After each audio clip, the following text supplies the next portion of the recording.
All right. So anyway, so you guys have learned today why the 737 fleet, 737 Max fleet was grounded.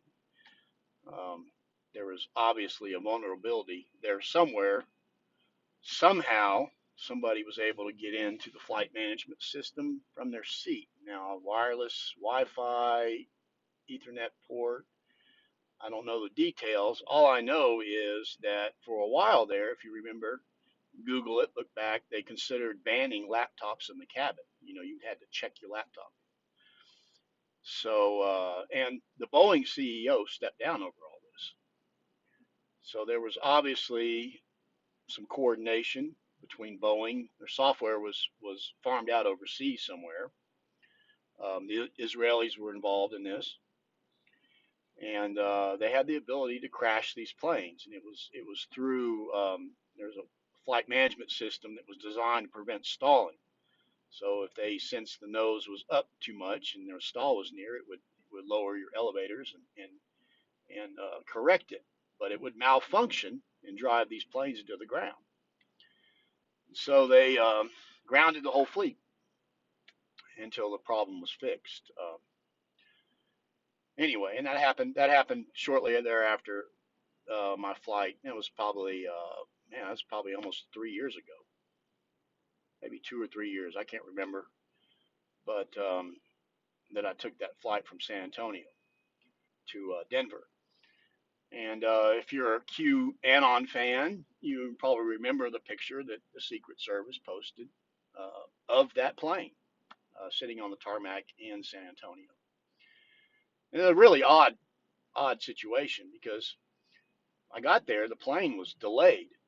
The plane was sitting at the gate. No one was working on it. But usually a plane's delayed because it's not coming in from somewhere else. But the plane sat there forever. And they brought, TSA brought dogs in, and not one dog, not two dogs, like four dogs. Four, maybe five, I can't remember. At least four.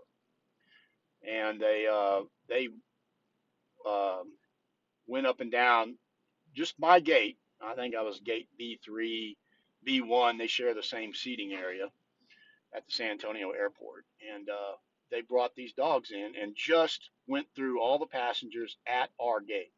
Nowhere else in the terminal. Uh, and they pulled this one guy off the flight, you know. And so I have to suspect something was going on. And then, of course, I leave on my flight, get to Denver, rent a car, drive up to Casper, and I've got the damn Department of Homeland Security SWAT convention at my hotel. So I mean, you say what you want, but it's given my experience, uh, something was going on, and that's just one of many things that's happened to me. You know, it's amazing that I'm even here, but because there's obviously, in the deep state, that's what they do. They get rid, they get rid of witnesses. We've seen Hillary Clinton and the Clintons and the Arkansas. Anybody that has any dirt on the Clintons ends up dead. Suicided somewhere. They've got dirty doctors that pronounce them dead, and it just goes away. They ruled a suicide. You know, and so it's funny. Anybody that investigates the Clintons or child trafficking or something ends up dead. Anybody that's got dirt on the deep state ends up dead. So you get rid of your witnesses.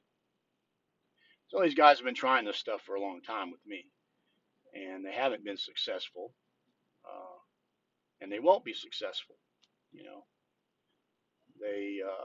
and they know it, and they're getting desperate right now. You can see it. You can see them, attacking QAnon. They're attacking Trump. They're trying to get his taxes. They're trying everything they can. They're trying to steal the election now. That's the big thing. Just mail-in voting.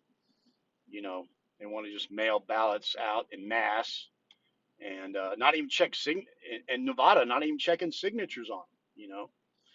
So obviously trying to cheat their way into this next election. So, and I imagine Trump's probably got some ammunition he hasn't used yet, and hopefully some of the truth about what's been going on will come to light, so the American people can understand what's been happening, what the deep state's up to, what the intelligence community's been doing, um, how they've been targeting people, how they've been setting people up for crimes. Obviously, I've gone through the same thing that the Trump team's gone through, you know, where the FBI invents a crime and then they try to build a case based on that crime, you know.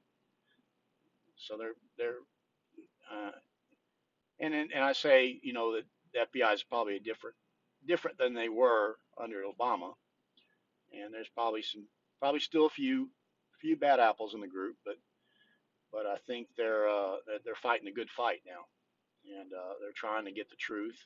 They're trying to establish their reputation, and you know, for the most part, the field guys are probably pretty good guys. They're afraid for their jobs. They're gagged. You know, they can't speak the truth. They can't even trust. You know, they couldn't even trust their own internal. You know, the IG. You know, the IGs were all corrupt. So if you were a whistleblower, uh, you know, bad things started to happen to you.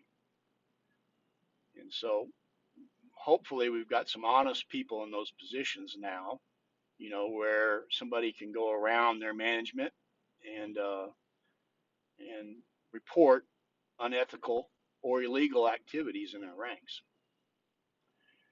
And that's the only way. That's the only thing that's going to fix this. You know, when you have a bad cop, it makes everybody's job harder because nobody wants to go talk to the FBI if they screw you over. You know, nobody's going to want to be a whistleblower if they're going to have retaliation. And the public's not going to trust the police or the FBI or the intelligence community, you know, because they've seen what happens to people that go up against them. And you know, Chuck Schumer said that. You know, he said, "Hey, you know, the intelligence community has, you know, 6 ways or 10 ways from Sunday to get back at you." You know, and he was right. You know, you go up against the intelligence community, they retaliate, and I think Trump's doing the best he can do to clean up the intelligence community and clean up the FBI, get all the dirty judges out of office, and put some people there that will defend the Constitution as written, uh, not some of these activist judges that you know want to write their own laws. Um, but you know, it takes time, and I've been impatient, understandably, you know, because I've been fighting this not only for the almost 4 years Trump's been in, I've been dealing with this stuff, you know, 4 or 5 years before that. And so, you know, I'm ready to see some of this stuff come out and our justice system and our law enforcement and our intelligence community cleaned up and actually working for the people instead of for special interest or foreign, uh, foreign donors. Um, you know, whether you want to call them the cabal, the Illuminati, or whatever. You know, it's you know, government is supposed to serve the people that elect them and put them there, not some mysterious elite group of individuals that try to pull the strings. And it's happening worldwide. We're seeing it around the world. You know, people are fed up. They're tired of being controlled, and you know, we're seeing things turn around. But you know, things just take time. But I'm gonna get back to work.